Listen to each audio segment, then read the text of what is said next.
is a nation in mourning as funerals are held last night and today for the 6 Israeli hostages whose murdered bodies were returned to Israel for burial.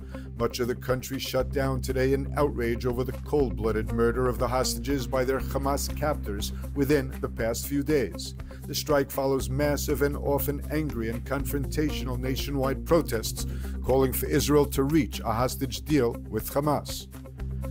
The Histadrut Labor Federation called for the one-day strike to protest the government's Gaza strategy, which they say is more about the political survival of Prime Minister Netanyahu than about reaching an agreement to reach a mediated hostages for ceasefire agreement with Hamas.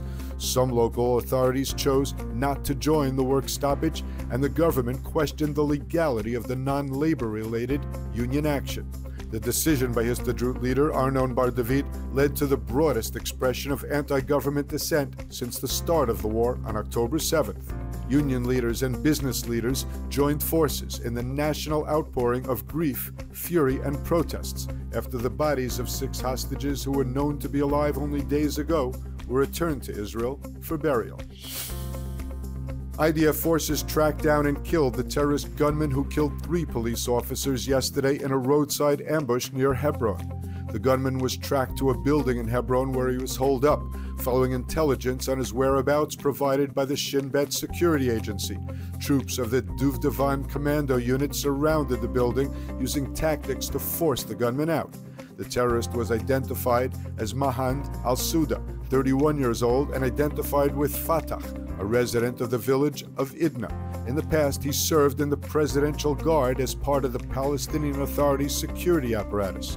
The investigation into the attack continues.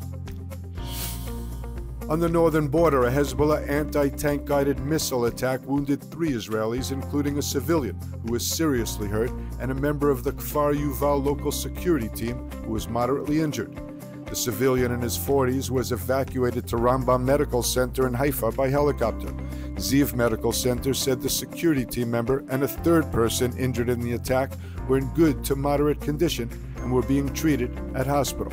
IDF jets struck Hezbollah targets in South Lebanon after 10 launches were detected in the western Galilee. Most fell in open areas and there were no casualties. The IDF struck Hezbollah targets in a number of areas in South Lebanon, hitting launching sites and terror infrastructure.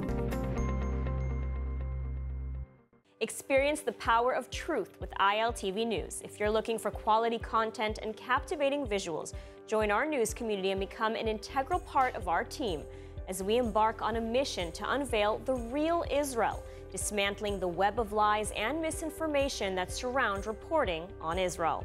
By subscribing to ILTV News, you will not only have access to the latest updates, but you will also amplify our message, creating a ripple effect that carries the truth far and wide. Subscribe today and help reshape the narrative. Available on the web, Android, and Apple.